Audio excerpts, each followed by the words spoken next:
This is Reverend Don Lewis coming to you from the beautiful metaverse and more specifically from beautiful Danville, Illinois, homeland of the Corellian tradition.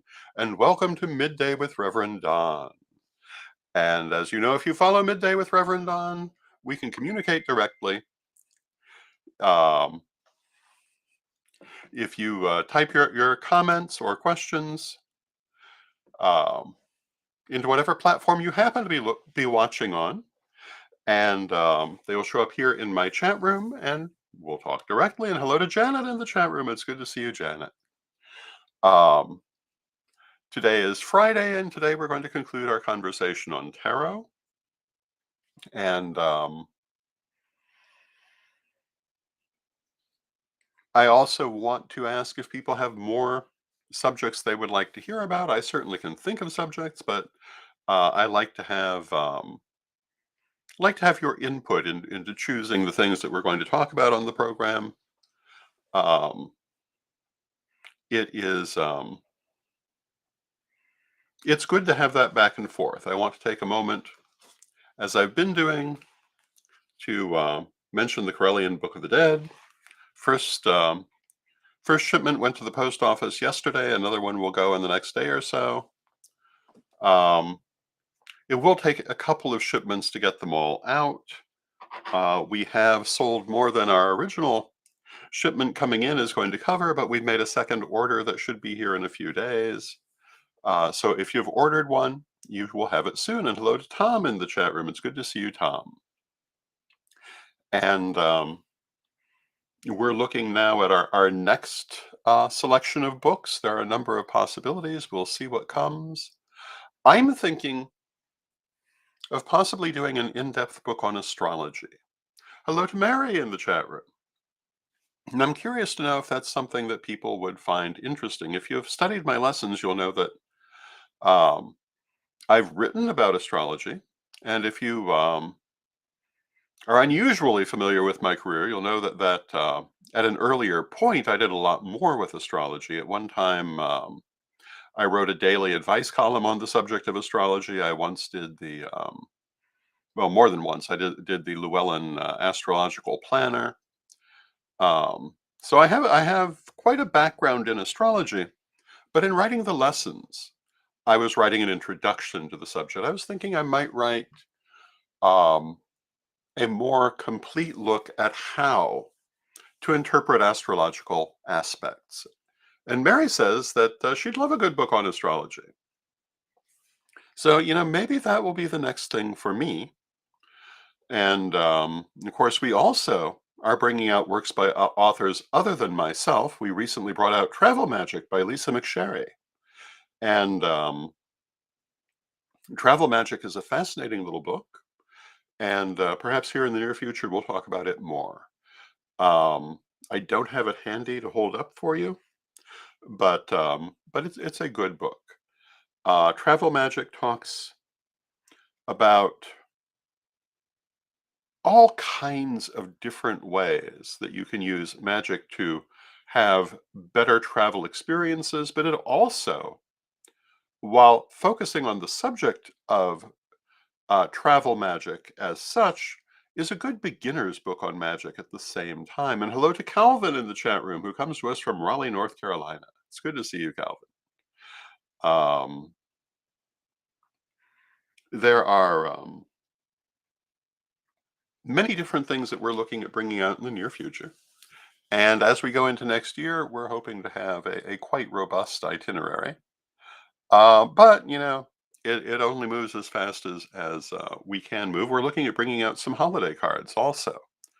Um, as you may know, a couple of years ago, I did the Santa expansion deck for the Infinite Tarot, which involved a lot of Yuletide-oriented artwork.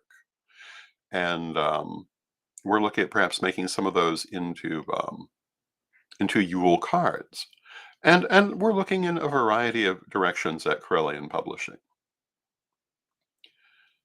So these are some of the things on my mind today. We wanted to continue. Oh, and hello to Julia in the chat room. And Julia says she'd like to know more about moon magic.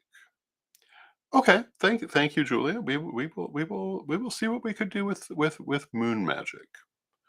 Um, and that does incline to set me off on a slight tangent. Lately online, I've been seeing um, a meme about how the year should be 13 months long and every month a certain number of days and blah blah blah. And lots of people naively agreeing with this, not realizing that's already been done. And there's no reason it couldn't be done again, provided certain questions were answered. And here's the thing, and it's something that you probably wouldn't think about because I didn't until I knew, but the year is not. Um, it's not a simple calculation. It's not just a certain number of days. It's not even that way. And so there's heavy mathematics involved in trying to figure out a year calendar that works. What happened in the ancient world where things like the 13-month lunar calendar was a thing and it's still used liturgically in many religions. But what happened is that the lunar calendar, it falls out of sync with the solar calendar, and they both fall out of sync with the actual year without those heavy mathematical calculations. The Egyptians at one point had their calendar months out of alignment with the natural year. The Romans had the same problem. Um, the Gregorian calendar was created to replace the Julian calendar, which was days out of sync with the actual year and would have fallen still farther. So the thing about the idea of a year calendar, no matter what you're basing it on, you can't assume that a certain number of days is all you have to think about, because in the end, it's not even like that. One of the things I found that I thought was really interesting, every time we have a major earthquake, it affects the rotation of the Earth, and it shortens our day, if I remember correctly, by a certain fraction of seconds. Not enough that we would notice, but enough that over the course of hundreds and thousands of years, it adds up. So the length of our year today is not quite the same as 1,000 years ago, let alone 5,000 years ago. And who knows how much of a difference it's made over the fullness of time. But this is one of those little considerations you don't think about. We don't think about things like our year not being as stable as it seems. Another thing I saw recently, and I'm way off of our topic, but on the subject of the shape of the Earth itself. We portray the Earth as if it were round or even spherical, but it's neither of those things. It's a lump, basically, with protrusions and intrusions, and it's not remotely even in its surface. And the result of that is that gravity is different in different parts of the Earth, depending on their relative elevation. We don't normally think of that unless possibly we're going hiking in the Andes. Um, but it makes a small difference, not enough that you would mostly notice it. But when you stop and think, it reminds you the world is not as simple as we try to make it out. Now, when we come back to the study of metaphysics, even the study of tarot, which is our technical subject today, we want to remember this, that when we as humans talk about things, we tend to simplify them, and we forget that it's all much more individual than we like to make it. We like to organize everything so that we have an absolute guide to where we think we are, but none of it is that absolute. Another thing that one could easily be excused for not knowing. If you look at charts of the human body, the places where they put the organs, even more the places where they put blood vessels, these are general. In an actual human body, they're far more specific and not necessarily quite where they're shown, which can be quite a challenge to doctors on occasion. but important for us to know. And why is it important for us to know in metaphysics? There are people out there who will tell you, you must do exactly X with no variation ever, or everything will be terrible, which if you follow my work, you know I do not agree with. But this is one of the reasons, because things are always individual. Maybe it's because I'm a Gemini that I'm very aware of that. And if I were, for example, a Capricorn, I might be less inclined to think that way. I don't know. However, that kind of sun sign astrology is a little oversimplified itself. Um, but when we approach anything in life, and certainly including magic, we have to remember that every circumstance presents its own situation, and we have to be prepared to vary what we're doing. Um, the idea that it somehow is so universal it never varies is simply not true. This is true in reading also. And, we were talking about the meaning of cards in an earlier broadcast. And let's just draw a card because we can. And we've drawn the Ten of Swords. And if you look at the picture on the Ten of Swords, if you're going by just the picture, you would not take this as a positive card. The way I read this is the situation that you're in is uh, the situation that you're in is ending and a new one is beginning. I don't see it as a negative card at all. But how you would read it coming up in a reading can vary drastically from any of those things. It can be heavily influenced by other cards that are showing up, by what you might know about the situation, by any number of influences, and you have to remain open to that. Um, the truth is that when you're skilled in tarot reading, the idea that there's only one possible definition for a card is simply no longer true. And I find that sometimes a card that I would normally read a certain way will just strike me different in a particular reading because it's meaning to tell me something different there. And this is true of everything in life. We have to remain flexible. And I want to say hello to Lavola in the chat room. It's good to see you, Lavola. Hello to Sir Edward, who says, I am always seen as Aquarius. And yes, that's absolutely true. Hello to Elio in the chat room. It's good to see you, Elio. And Elio agrees with Julia in wanting to see more about moon magic. And yeah, that might be something we could talk about. Um, I am not myself especially lunar oriented. Not especially not either, but the moon is very important in the history of metaphysics and in how many people approach it. And symbolically, it's very important. And those things we could talk to at considerable length. One of the things that surprised me, I have a friend who specializes in Balkan witchcraft. This friend practices Dianic witchcraft, but not the feminist Dianic witchcraft that we see in the United States, but witchcraft centered around the goddess Diana, as you would find it in the Balkans, where it's a very different matter entirely. And what surprised me is how similar it is to historical descriptions of Western European witchcraft. And certainly very concerned with the moon. Of course, Diana is the goddess of the moon, um, which has a lot to do with her connection to witchcraft. Now, coming back to tarot cards. Yesterday, we were talking about how important it is to keep your energy clear when you're reading for many people. Um, and that if you're going to be a professional reader, your psychic hygiene is something you must pay attention to.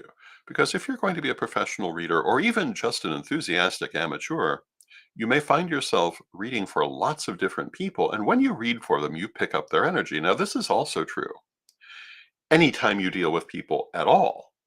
That's why some people really don't like to be in crowds. They haven't shielded themselves enough to keep those other people, their energy out of their own system, or they don't know how to remove it once it's there. But anytime we interact with people, we naturally share energy. But when we do a reading, we're very intentionally opening ourselves, both as the reader and the client, each to the other. So naturally, you're getting far more energy from that person than just from a social interaction with them.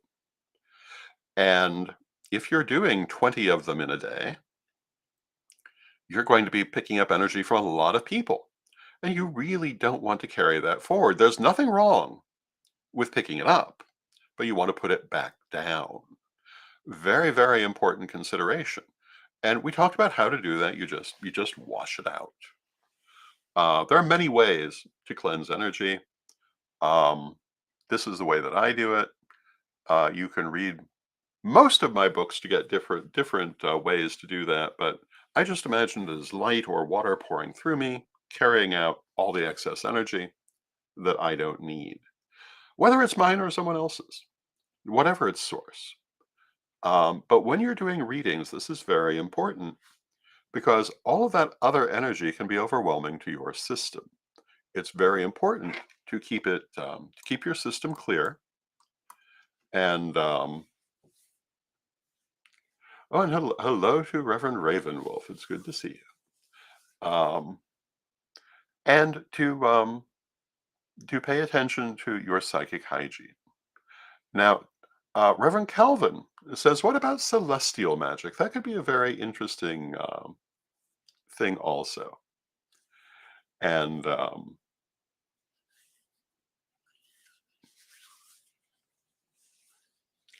it is another thing we could talk about. We could talk about a lot of different subjects on the subject of magic.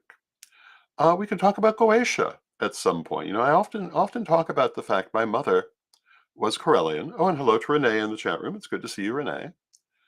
And my mother was Corellian, but my father was ceremonial. And for the most part, he would have come under the heading of Goetic in what he was doing. And oh, and Calvin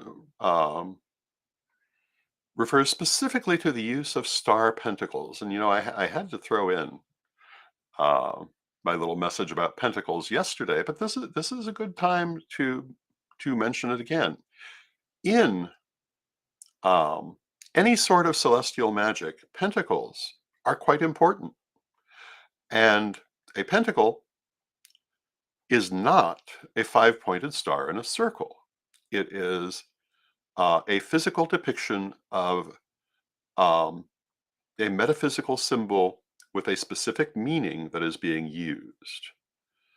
Um, and it is important to bear in mind that there are many different pentacles, some of which are also pentagrams. Um,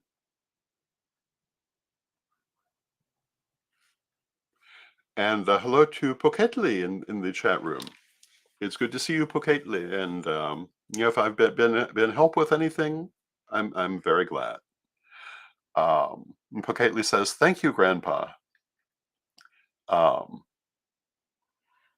and yeah, I mean that's the whole point of this work, to try to be of help to people, and because it certainly wasn't about making money, and I'm perfectly fine with that. That was a conscious choice, but yeah, I've always been a great believer in the idea that the more that we can help people, the better world we're going to make. The more good information we help people have, that is to say, the less oogie boogie information we can help people have, the better a world we're going to make. The more we can help people to access the higher powers of their own soul, which is what psychism and magic are, the better the world is going to be.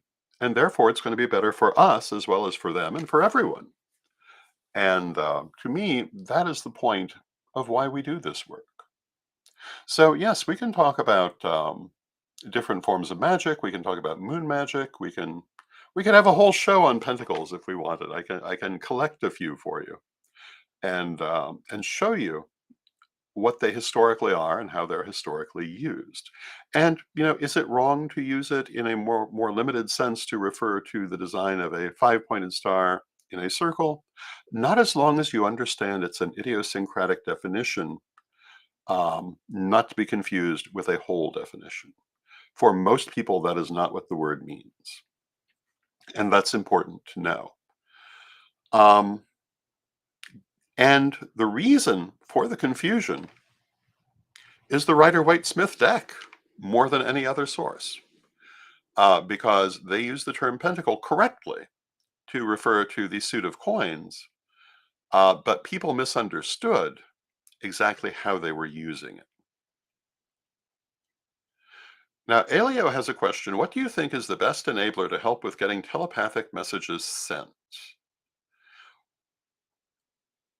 Practice. Practice is certainly the best thing. Depends in part on are you trying to receive them or trying to send them?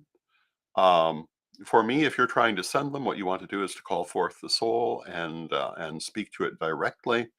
And in all cases, you want to be far enough into at least a light trance um, to send it. But it's practice really that's the most important thing. If you're looking for an exterior something, I would think quartz crystal would be helpful. It always raises vibration. Um, Stones that have to do with communication or with psychic abilities, such as amethyst or lapis lazuli, might be a good choice. These are possibilities too. But the most important thing is practice. Most important thing in all of this is going to be practice.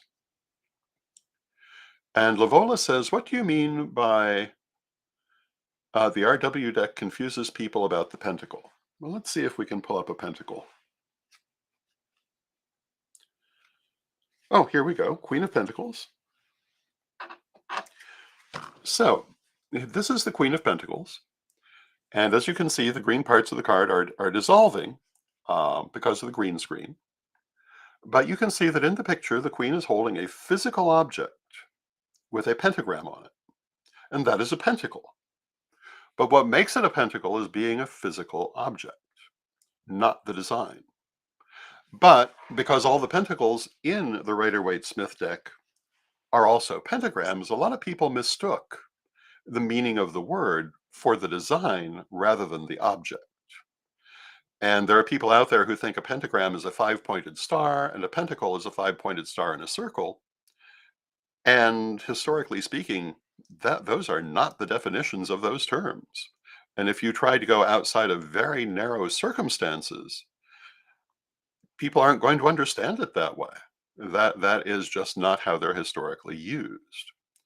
The term pentagram comes from the Greek language. The term pentacle comes from either Italian or French, and they have very different meanings. The term pentagram specifically does refer to a five-pointed star with or without a circle, and whether it's unicursal or not.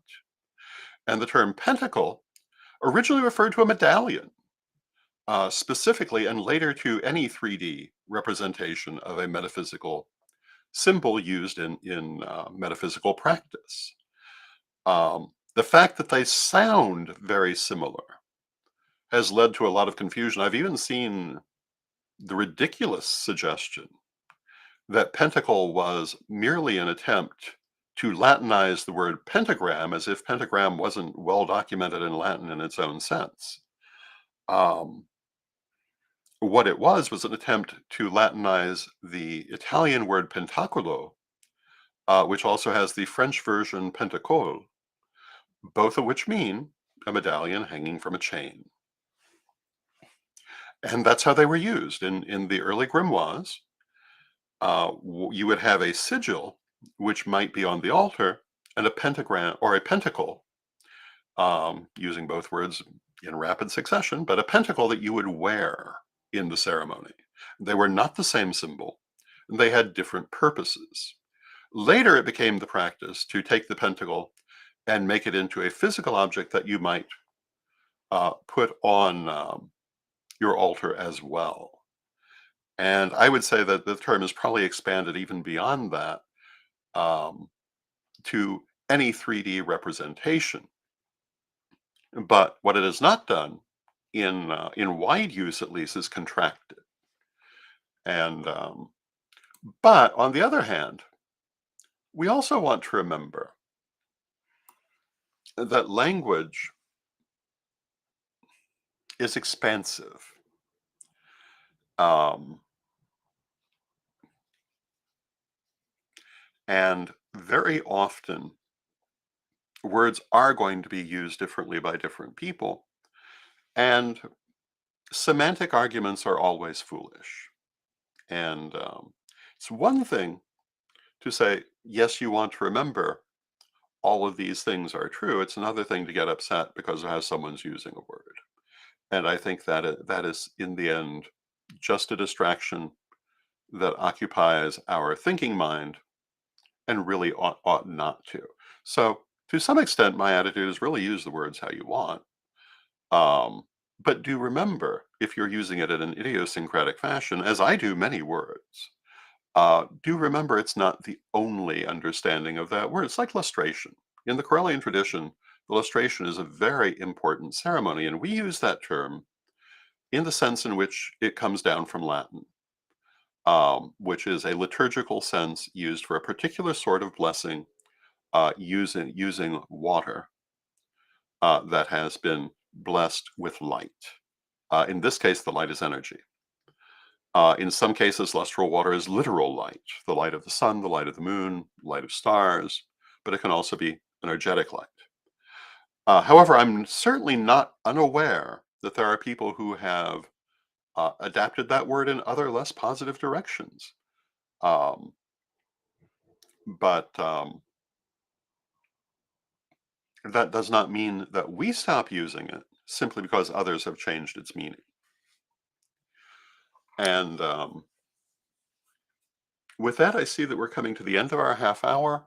This really concludes everything that I was going to say about tarot reading. If you have any further questions about it, however, feel free to ask them, to put them in future chats or on my page, and we can certainly talk about it. And I want to thank you for joining me. I love spending this time with you. I love all of you, and and I love talking with you. And, I can remember a time when if you had told me I would sit in front of a camera talking nonstop for half an hour, um, I would have considered that an impossibility. But now it seems like it goes very quickly for the most part. And this brings us back to that subject of practice. The more you practice a thing, the better you're going to get at it. That's true whether it's magic, whether it's artwork, whether it's broadcasting, no matter what it is, practice always improves it. And so that will be my final message for today. And let us close with our prayer as we always do. Beloved Mother Goddess, beloved Father God, beloved ancestors, we thank you for all that you do in our lives, and we ask you to help us to judge those things that are truly important in life and let go of the things that are truly not important. Help us to keep our focus on the things that give us a better life, that make a better world. And those distractions that might incline us to waste our energy on foolish concerns, let us ignore those and focus instead on the things that are productive and beneficial for everyone. Beloved Mother Goddess, beloved Father God, beloved ancestors, we thank you with great love, knowing you are always with us. But from respect, we thank you for your presence, and may you be blessed now and always. And I thank you for your presence, and may you be blessed now and always. And I will see you on Monday. And uh, have a wonderful weekend.